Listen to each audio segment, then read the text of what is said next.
I have with me Deputy Chief Thomas Ewald from the Los Angeles County Fire Department, talking about the response and what they're still doing out there. I have Dr. Louis Mark Contreras here from the Henry Mayo trauma surgeon, and he'll be talking about the treatment.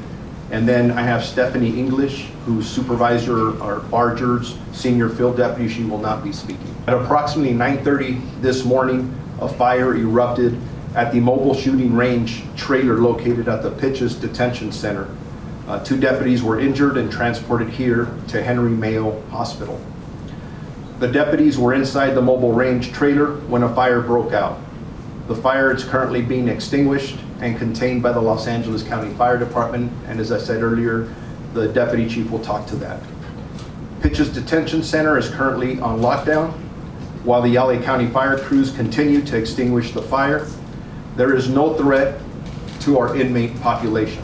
It is extremely early in the investigation to determine the cause of this fire, and the investigators will continue to do so when it is safe to enter the mobile range.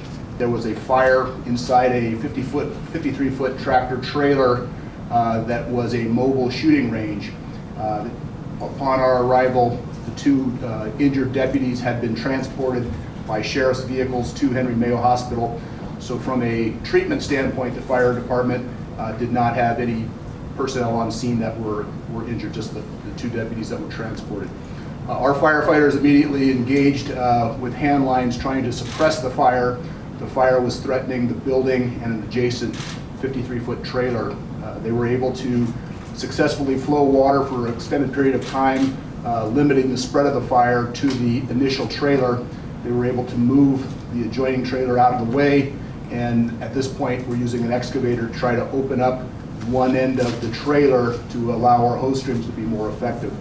So at this time, the fire is still not fully extinguished. We anticipate that to be completed within the next hour or so. Concern would be for any unexploded ammunition, ensuring that our personnel and surrounding supporting personnel are not injured as we continue to suppress this fire and then move into the investigation phase. My name is Dr. Louis Mark Contreras. I am the trauma surgeon today and also the chief of the medical staff for Henry Mayo Hospital.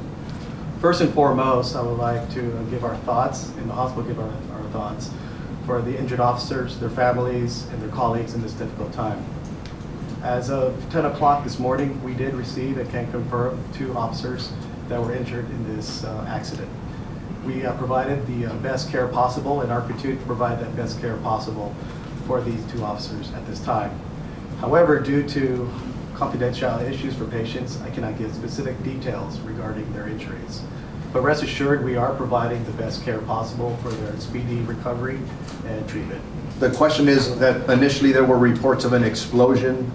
We haven't received that, but honestly, we do not know at this time everything that happened. Our arson investigators will be investigating everything from A to Z, and we'll figure it out. Right now, the injuries, though, are consistent with a fire. Till we get in there and we find out exactly what is burning, we won't be able to answer that question. In the trailer, there's usually 2 firing lanes. Highly likely there was ammunition in there. There's usually some electronics that are there at the very back.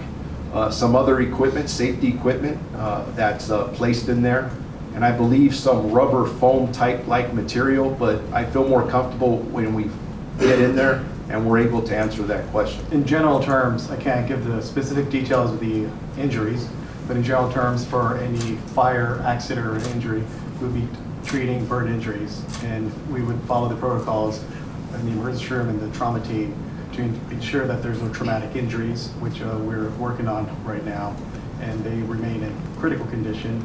And if needed, and extra resources, if that requires transfer to a tertiary center, that will be decided at that time. But I can't give any more details. All the care you're giving our deputies, we can't tell you how much we appreciate everything you guys are doing. Yes, we have 2 deputies that were injured. We don't have any information at this time of any additional injuries, but we'll see as the day progresses.